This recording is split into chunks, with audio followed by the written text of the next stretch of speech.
Welcome to the Athena Wellness Podcast, the show that invites you to take a seat around the community fire and listen to stories that inspire.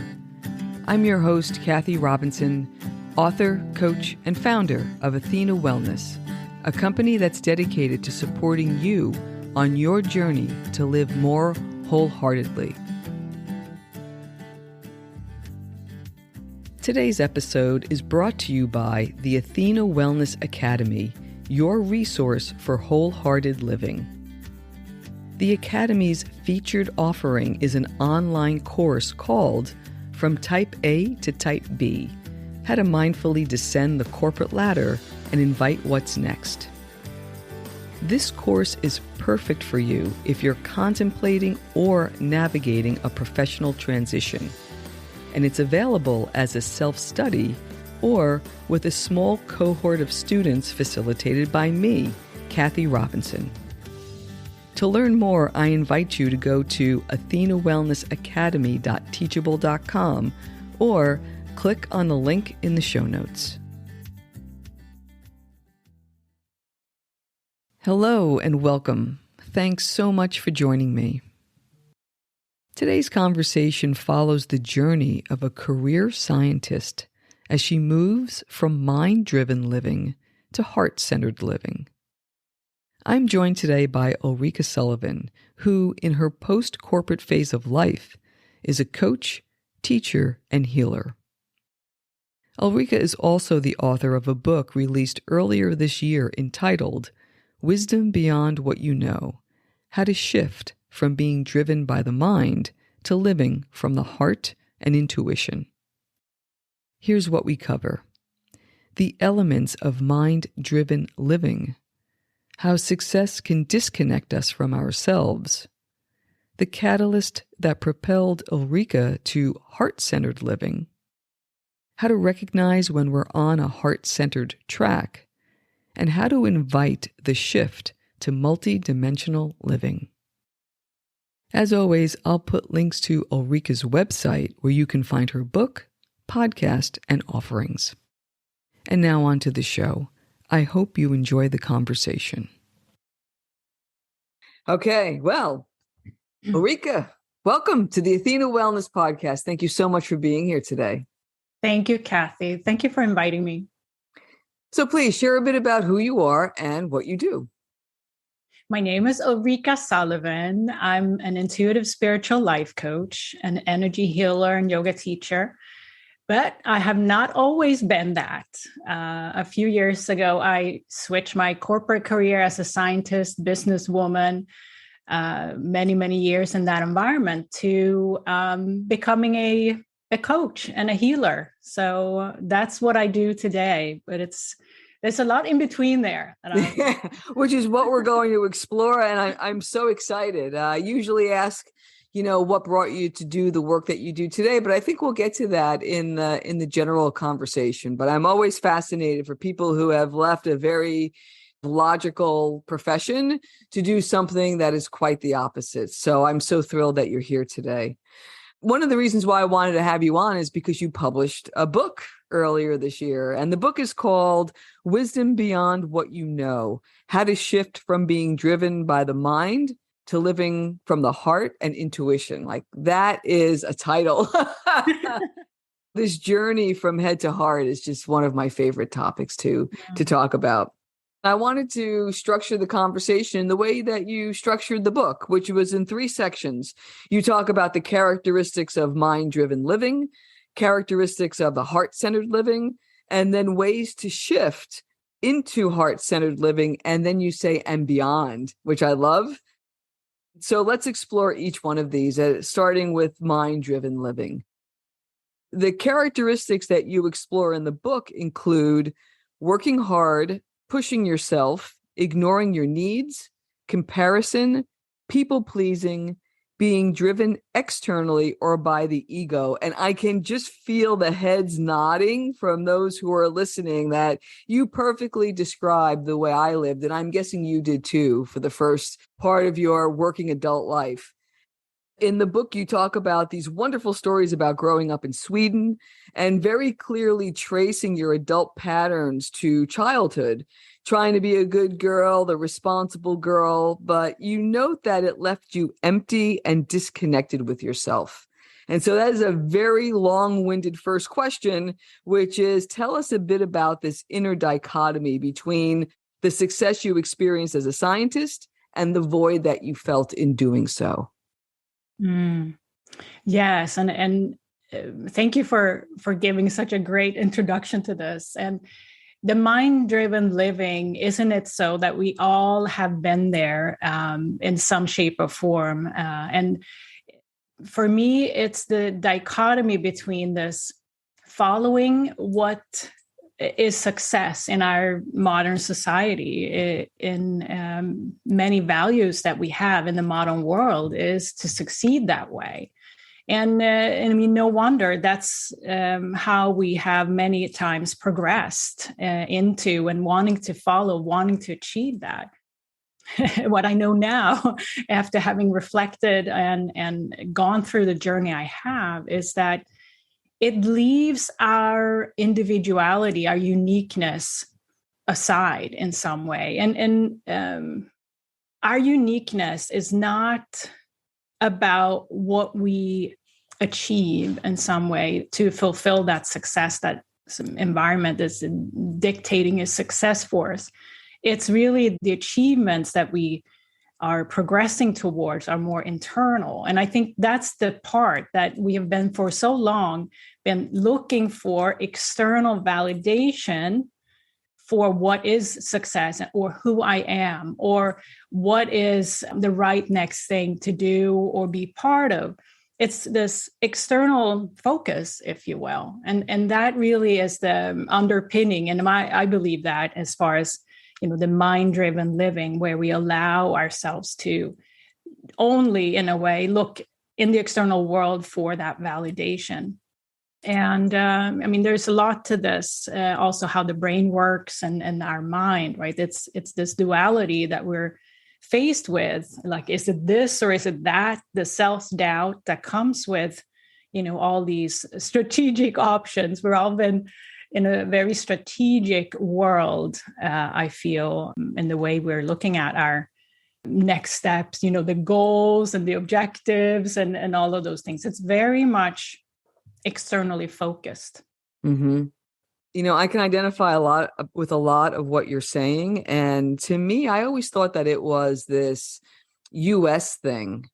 But you said when you were growing up, you felt that very much. And granted, it's a Western country as well. So, I mean, we're very connected in I'm sure a lot of the ways of being. But I always think of Sweden as being a little bit more laid back. But that was not your experience. And I wonder, is that a cultural thing? Was it a family thing? Like, how did you experience that? Yeah, it's interesting you bring that to culture. But I think for me, it was really my mom was and is kind of the more externally facing person, very driven, a career. So she very easily became my role model. And I think for those of you who are watching or listening this, identify with, there was someone in your family that fulfilled that template, if you will, of being the career person or the person who fulfilled kind of the external expectations in that sense and got rewarded for it. And I was likely placed within a family like that because I needed to kind of just have the experience that I've had to teach what I teach now. But I honestly don't think it's that big of a difference in terms of culture, as you point out, Western values, if you will.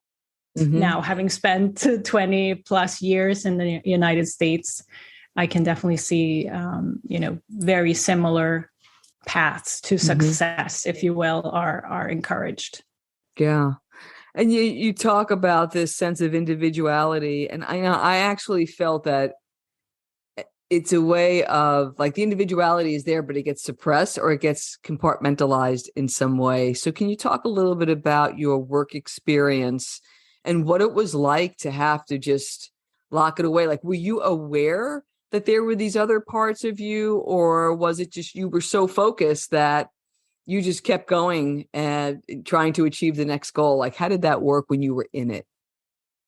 When I was in it, and it's part of me now that's awakened, that wasn't awakened in the past. So I wasn't aware that there was more within me in that sense to connect with.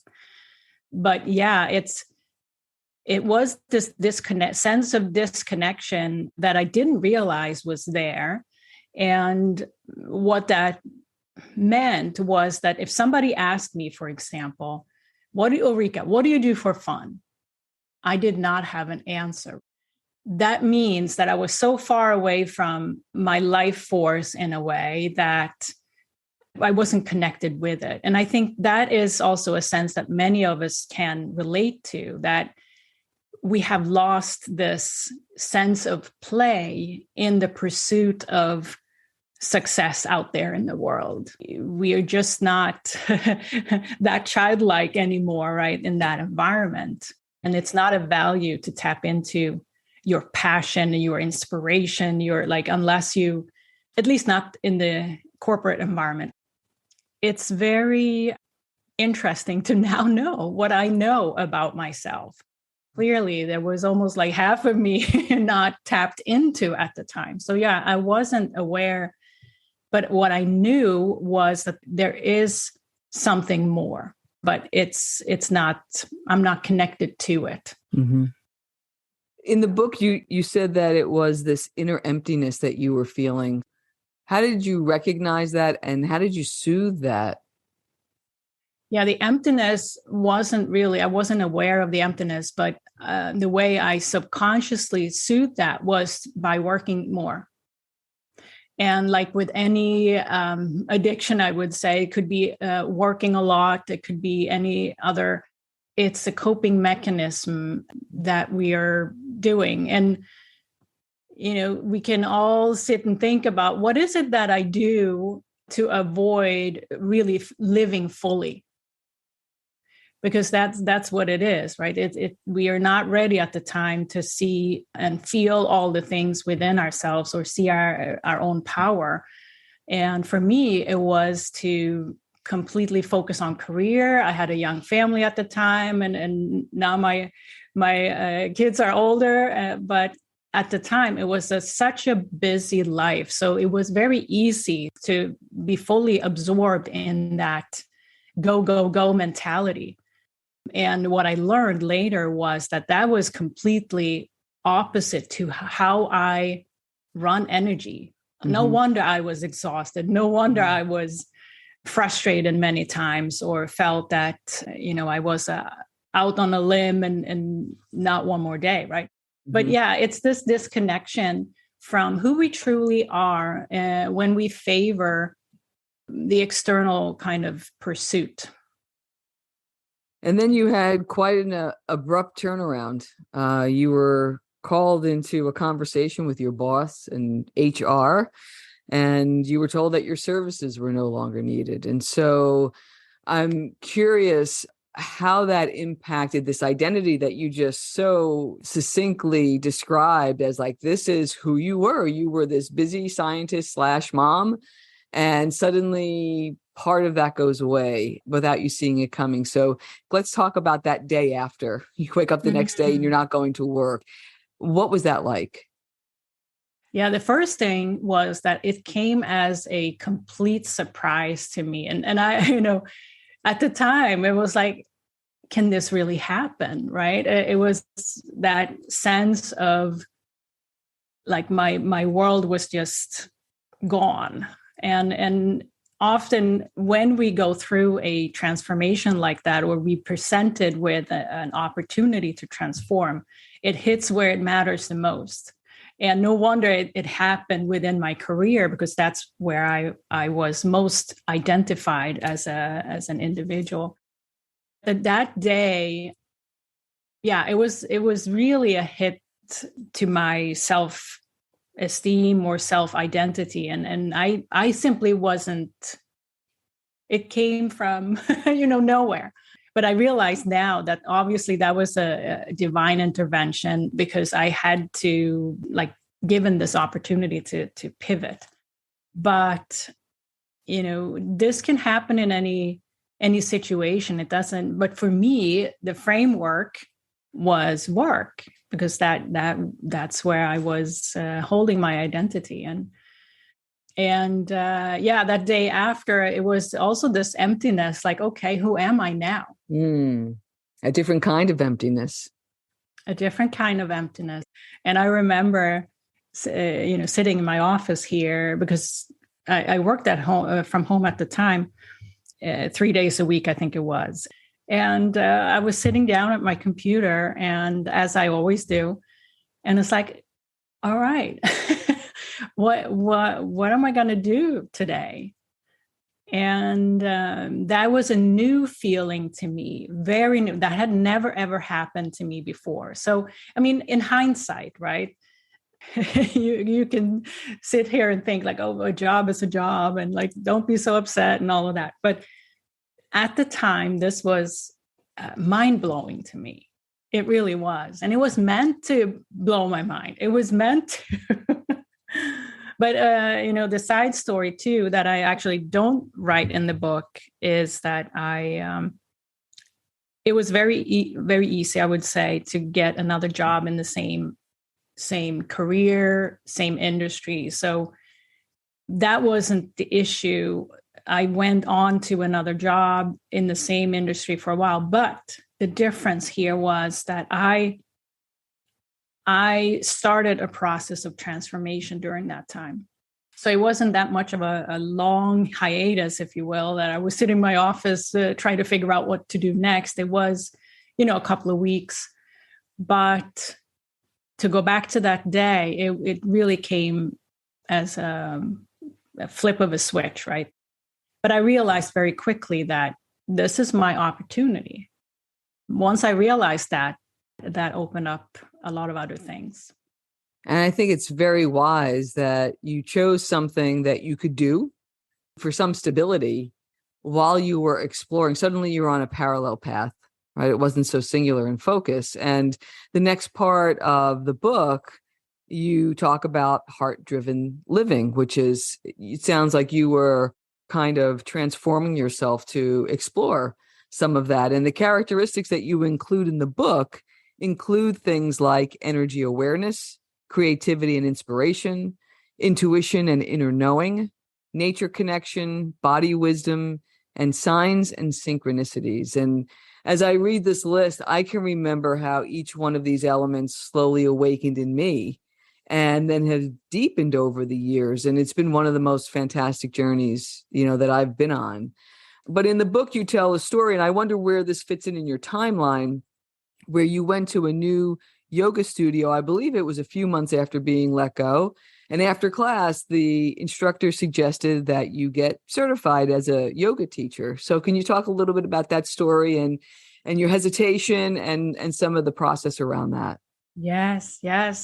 Because when all of this happened, I was actually doing yoga maybe once a week, and thankfully I continued with that. Now, a few weeks after this rock bottom, as I call it, and this again was a synchronicity that my yoga teacher said, "Hey, I'm going to start a yoga teacher training.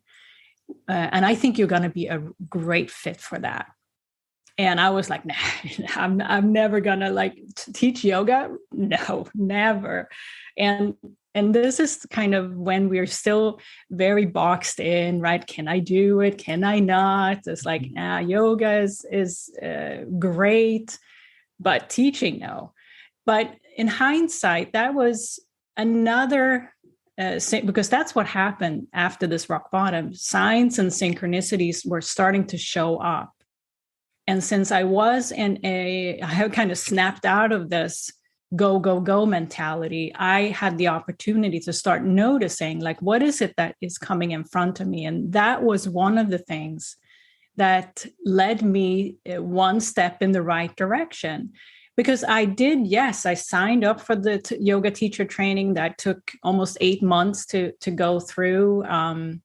I was still working. I had the next job within the same business industry, but that's what I meant with the parallel kind of transformative time. I was still secure financially, if you will, but I allowed myself to explore all of these other modalities that I, have gone through since then. And yoga was the gateway basically to that inner depth. And moving on to teaching it also provided me with additional depth and discovering my healing capability, if you will, or teaching capability in that respect. Yeah, I love this idea of noticing that you were, even though you had this new job, you gave yourself the space to be able to notice some of these things. And I'm guessing as a logical scientist, it was easy to dismiss some of that. So how did you get more comfortable with giving these synchronicities some credence of like, you know what, I'm really being told something here? How did that work? Yeah, it's always I would say a struggle, but what happens is that the more we increase our self-awareness, the more we increase our ability to observe ourselves and observe our inner conversation, if you will, that allows us to notice more. And what happened for me was that the signs and synchronicities that I received were so clear those times when it was kind of, okay, here's now we're going to open up another door for you. Mm-hmm. The signs that I were giving at that time were so clear. So I couldn't miss them. And that's what I want to share with everyone else too, that when you are in front of a new opening in your life, you can't miss it. But it depends on if you embrace it or not. And that's where the mind-driven way we're living comes in, right? Because we negotiate away so easily those openings and opportunities that are placed in front of us. And then we have all the reasons in the world not to. But this process for me was allowing me to loosen my grip on my mind, loosen up a little bit in terms of the strong logic, and sit back, observe a little bit more. And just the yoga teacher training really took us to a different level in our connection with our body, listening to, I talk about body wisdom in the book, but also this ability to observe, which I had never really, paid attention to before. It was never really important to observe myself and notice at patterns that, is this serving me or is this not serving me? That was never in my previous career something that I was even interested or able to do. Mm-hmm. Well, I wonder now, hindsight being 2020, when you look back at that time when you were the scientist for that first company, do you think that there were signs and synchronicities happening around you and you missed them? Totally. So do you? Okay. All right. Yes, I can definitely. The signs and synchronicities are also based on how we feel, right? Because if we feel that we're struggling or frustrated about something, and in the previous world, like we were just pushing through. It's the stress level, it's the frustration. We were just living through that. But now it's like, now I feel a little stressed or I struggle with this. Maybe it's not for me. So that's the sign, right? When we're struggling with something, it may be that we're on a detour, but that there's another door somewhere else that we haven't opened. That's the openness, kind of the loosening the grip on what needs to happen in the mind, but rather tapping into the possibility, mm-hmm. which is more of the domain of the heart. Mm-hmm. Yeah. And then I'd love to round this out by talking about what you call the shifts of multidimensional living. And so when you were first pushed out of your comfort zone, you say that you started asking yourself, who am I? What do I want? and what don't I want? And I think that's a great place to begin, but those are really big questions. So now that you've talked a little bit, I'm picturing you being in your office the day after with these big questions in your mind. Talk a little bit how you work through them. Yeah. And here's where people always want like a quick fix, right? How do I answer those big questions of mine? And that's when I kind of come in with my realistic side. This is a journey of every day allowing ourselves to be who we are. So it's not like a flip of a switch. It is a commitment to becoming ourselves and scaling off everything that's not ourselves, right? And that's why the first shift is so critical, because that comfort zone that we're so familiar with, but maybe it's not even good for us, right? That's where I was at. I don't think if this intervention, I call it the universal or divine intervention, because it really was, it was my comfort zone to live in that go, go, go mentality. But once we come to that point where we can see the benefit of a change, or we allow ourselves to even look the other direction and see something in a new light, that's when it becomes a commitment. And I write about that in the book too, that this commitment was so strong a bit into this process, not on day 2, but down the road, it became such a clarity within me that there was like no point of no return, basically. I write about that because that's when we know we're on a different path. When we feel that inner commitment that it's like, there's no way I can go back to my past. Mm-hmm. But it's an inner shift. So there's very little in the external world that things are changing. It's that inner commitment. Yeah. So that was very, very strong within me. And I think that is a very personal journey. And that's why I'm saying, like, when people are asking, like, what did you do? Or how did you get there? It is this personal journey we have to allow ourselves to go on. And it can take shorter time. It can take longer time. But the important part is those questions. Even if they feel big in the beginning on day 2, they certainly felt huge to me because I had no answers. But allowing ourselves to have no answers is step 1. Mm-hmm. I think what's interesting is that the scientist in you is used to working with big questions. But you just said something right now, which was, I had to allow myself to not know. And that's not what a scientist does. So it almost feels like there's this logical part of you that actually helps you through the process.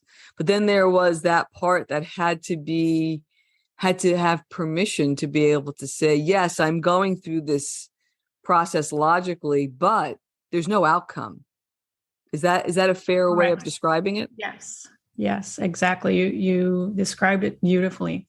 And I think that what really happens is that this go, go, go mentality, we all know what that is. There was not a balance within myself around of these two things, right? To be able to see the unknown or accept the unknown. It was this heavy imbalance within myself. And as I walked down the path of discovering more of myself, and in that bucket of the unseen and the unknown and what's right for me, not what seems right on the outside, balance have come now into place within me. And both the scientific logical side and the I would say the spiritual, more heart-centered side of me are like, now I'm, a few years into this, much more balanced. I still very logical, like that's not going to go away. Sure. Yeah. I get it. But now I can tap into what's unseen as well and see that as a part of myself. That's pretty cool. And I think it was time. The beautiful thing of what you're describing is that it almost feels like the logical part of you is actually the grounded part, right? Because you could fly away with all of the other stuff, right? Get lost in the synchronicities and all of these other things, but there's a groundedness to this, which it sounds like that's what's actually it's those two pieces that are actually making the whole work as it is. Mm-hmm. Yeah, very much so, because with this book, I wanted it to be an actionable self-help book. And because that actionable part is so important to me that people can actually take that and do it themselves. So yeah, that's kind of where the detail-oriented, logical importance comes in, because you have to be able to, as a teacher, describe to people and have them go through their own experience about it. Yeah, so it's this balance between being able to ground the unseen to something that's grounded. Yes, you're absolutely right about that. I wonder if you didn't have this universal intervention, as you call it, and you never had that conversation with your boss and with HR, where do you think you'd be today? That's a great question. I think that I would just have kind of gone through another cycle of what I would just more of the same. But I would have been even put in an even more severe situation next time because that's pretty much how it works, right? We until we get it, we're given signs and synchronicities of life choices in our life that we can do, and we have free will to do this or that or whatever we want. But when we are so blatantly kind of off track, if you will, imbalanced, yeah, I think I just would have gone through another cycle, however long that would have been, to next time when I had a chance to kind of awaken to who I truly am, my true self. It's hard to say exactly what framework that would have been in if I had gone another cycle. I call it another cycle because it isn't. Now I know a lot more about energy and how we are cyclical in our energy transformation, if you will. Yeah, so hopefully I would have been here still because yes, I am here with you today. So yes. Who knows? I may have been led to you anyway. Yeah. Is there anything about the old life that you miss? I miss. Well, I miss kind of the science part of it because I'm a lifelong learner, and science have always. I started out as a cell biologist, microbiologist, way back, many years ago. But just I miss learning about scientific topics, but I don't miss the way I sacrificed my own body or wellness or inner health in the process of all of that. I don't miss the business travel or early mornings or you're here. Yes. The go back and forth. But of course, I miss people. I worked with a lot of brilliant people, but I love my life now. It's that, but even more and more enriching every day. So with this new shift, then, where do you or when do you feel most in your elements? Like, when do you really feel like your true self? What fosters that? When I'm at my true self is when I am inspired and in the creative state. And for me, that happens often in writing. Yeah, I very easily channel in that sense that I write. And my book is just the first book of many, I think. but it's that feeling of being completely absorbed by an inspiration or some creative endeavor. And that is because I feel that that's really when I link into my life force. And that's something for everyone who's listening or watching. Like, when do you feel this little spark of creativity? Because I found that's what I did not have in the past. I was far away from that state of creativity. And I'm not talking about like always having to paint a painting or create something with your hands. It's that idea, that spark of something that I'm now connected to almost every day. And that's a big, big difference, because from there comes creation, right? In that flow of energy that just is effortless. It's a relief to feel that I don't have to struggle. What I do now, I don't struggle anything. No, it's not a day where I'm not feeling inspired or in flow. Like, who doesn't want to live like that? And it is to find that passion within yourself. And it doesn't have to look a certain way. That's the thing. We have to let go of it has to be this or it has to be that.